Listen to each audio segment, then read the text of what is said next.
Welcome. What up? BRV Shorts. Welcome to the van.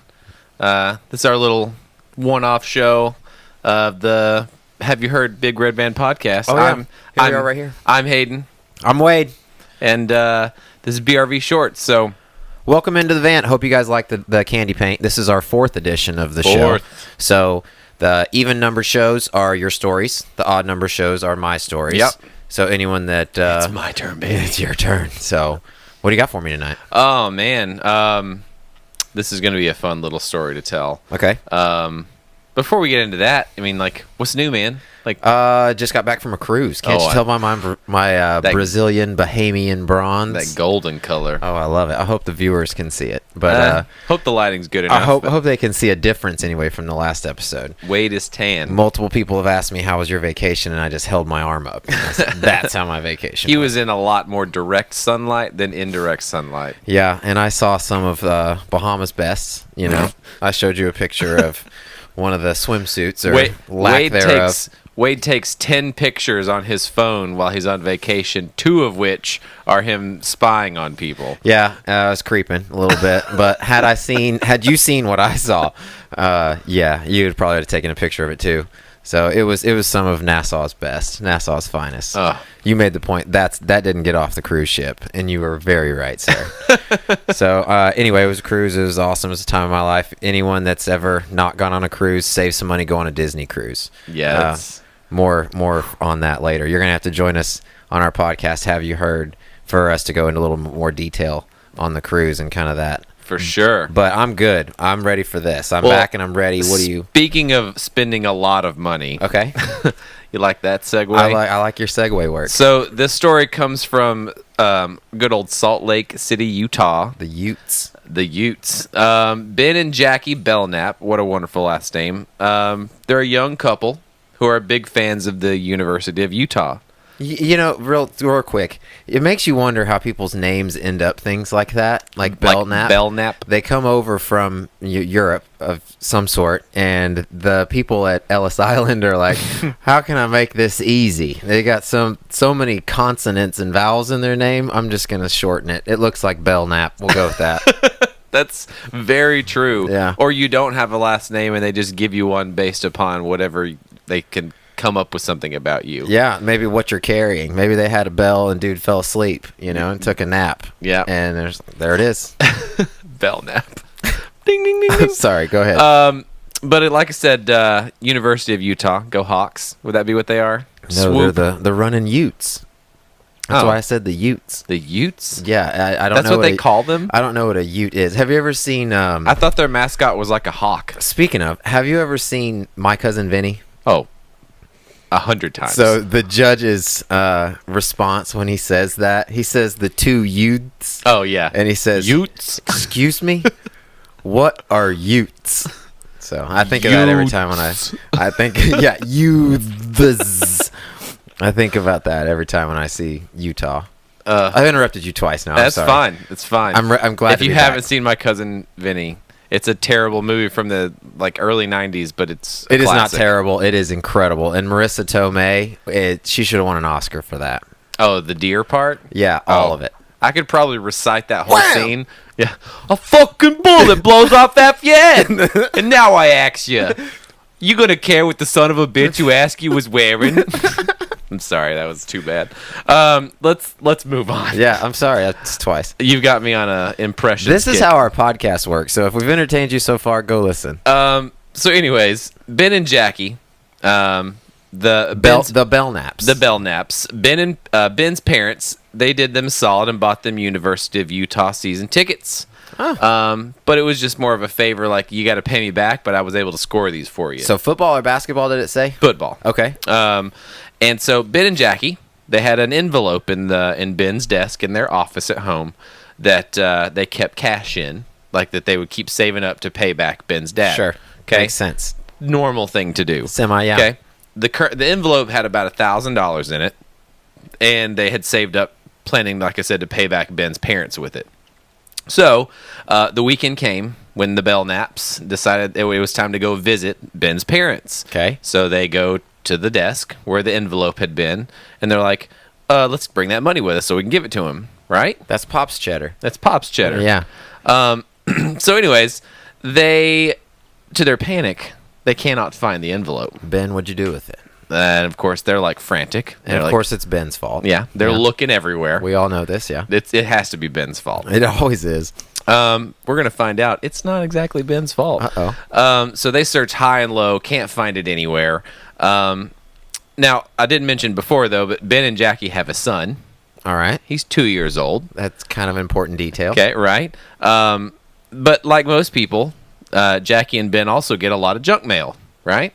I get too much. Yeah. So we're talking like actual mail? Yeah, like the actual mail. Okay. And anything that comes actual mail is junk mail. Right. And so, like I said before, they have an office.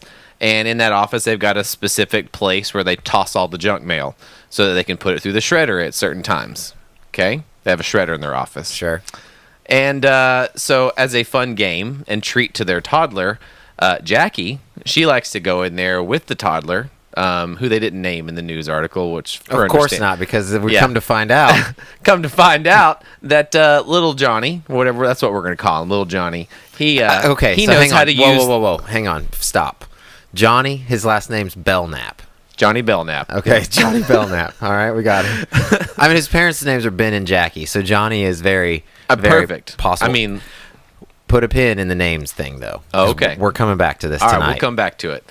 But so Jackie, as a fun little activity to do with little Johnny, she would let him help her feed the junk mail into the shredding machine in the office. Uh-oh. So, after going frantically searching the house, going crazy, like, where could this money be? Jackie just has like an epiphany and goes, oh my God. And then she shits herself. And she goes over to the wastebasket that's attached to the shredder, opens it up, looks down, and sees nothing but a giant pile of green shredded money. Oh my gosh. Oh my gosh. Yeah. And it was well over $1,000, you said? $1,060 to be specific. Yeah. Way too much money for your 2-year-old to be putting in a shredder. Oh, yeah. But not all is lost, because I'm not sure if you're aware of this, but there is the Department of Mutilated Currency, which is part of the U.S. Mint, and if you can return to them majority of the disintegrated or whatever bill, they have some sort of way of figuring out what bill it was and how much money you have there. It takes them a while. The turnaround process is between 3 months and 3 years. Depending on what shape they get it in? Depending on the condition. But you will get your money back. Wow. Like, they will replace it. Wow. So they got their money? Or they're waiting hoping to get their money? Again, we're talking a shredder, so it's in little squares that are very tiny. Oh, my gosh. So that probably takes them a minute to figure out what. I don't know if they weigh it or if they have a chemical process. So, I'm super confused on how they can do it, aside from just paying laborers to sit there and solve a puzzle. Is it normal for people to let a 2-year-old use a shredder? That was where I was like, Like, I mean, their fingers are small. Helping you do stuff, but like I didn't let my kids even close to stuff like that, even if it was helping. A 2-year-old's fingers are small, and that slot, I don't know. That's going to show them that this thing is something that they can mess with. Yeah. So when I'm not around, obviously this is what happened. I would be thankful that my 2-year-old still had a hand after I saw that pile of money in the shredder. Yeah. I'd be like, oh, okay, I'm glad that there aren't fingers in there too. Exactly. So that's crazy. The Belknaps. That's a good story about the Belknaps in Utah. Yeah, the Ben, apparently while they were trying to sort out the pieces of money from the normal waste paper scraps, he was just like sitting there looking down, sorting out these little pieces of money, and he's just like, this is going to be the greatest toast story at any wedding ever. Oh, yeah. Yeah, that's going to be good. I'm sure they had a lot of proof and pictures and stuff. Oh, yeah. That's good. So I said put a pin in the name thing. Okay. And we shamelessly plug our own show. Of course. Constantly. Why would you not? Whether we're in conversation with people and it's just like, did somebody say podcast? I have a podcast. No, but on our podcast, we've talked about name jacking. Oh, yeah. God, I wish I remember what episode it was. Daryl. But we talked about how there are certain names in history that we assumed were almost exclusively given to people of one race or another. Like, fair. And this was a conversation that we kind of eavesdropped on a national radio show. They were talking about it, right? Right. Like, Raja would most likely be an Indian person, right? Yeah, Like something like that. And there were certain names, except it was what were considered white names and what were considered black names. Right. And what names were now effectively being taken by the other side. So this was a group of The other side. This was a group of black hosts that were talking about the next white name that was going to be jacked, quote unquote, was going to be Hayden. Yeah, and that's why I remember this. That's how it came up. So I have always known a lot of Brads myself. Yes, I know several. Do you know a single black Brad?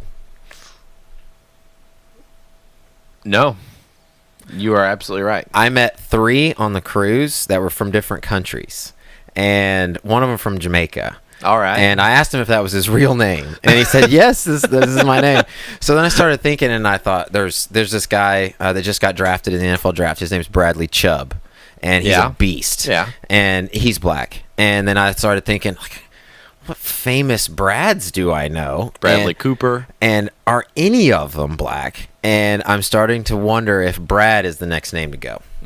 If Brad is the next name that was almost predominantly, if you heard the name Brad, you're like, that's a white guy, you know? Yeah, man, I can't think of anyone. So I think I'm going to throw it out there that I think Brad's the next one to go, not Hayden. And we actually have a friend of the show, a former guest on the show, Brad Everett, who is a ginger. Yeah. So he is not black.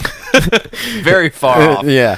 And he has no soul. You know, speaking of seeing names on Disney Cruise, because you see a lot of international people on the Disney Cruise, right? Oh, for sure. Especially the crew. Oh, yeah, totally. So I have never met anyone ever or seen anyone with listeners out there. My middle name is Alan. And viewers. Listeners and viewers, yeah. I forget we're on video sometimes. But my middle name's Alan, but I'm the Weird Alan. Allan. Right. That is the Weird Alan. Okay? Nobody spells it that way. Nope. But some guy from, I want to say it was the Philippines, his name was Alan on the cruise ship, and it was spelled Allan. And I was like, yes!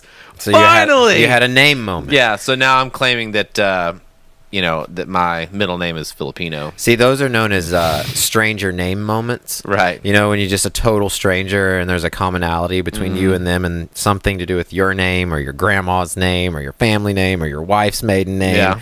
Those are called stranger name moments. It was so cool, though. I was like, oh, my God, I would literally like never to met know- anyone with the same the same spelling as me. I'm sure everyone that within the sound of my voice or the sight of both of us has had a stranger name moment in their life.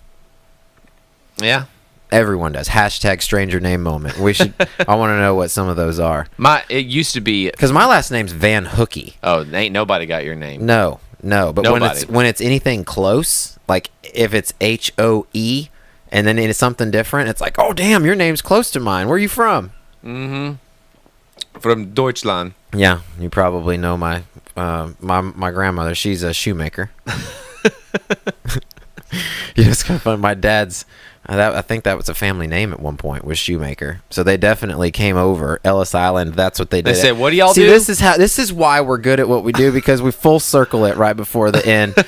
That's what happened to my family at Ellis Island. It happened to the Belknaps, and it happened to my family. They Wait, who's y'all's dad? They came over. John. They came over from Deutschland, Belgium, and they were like, "That's too complicated. We're gonna call you Shoemaker."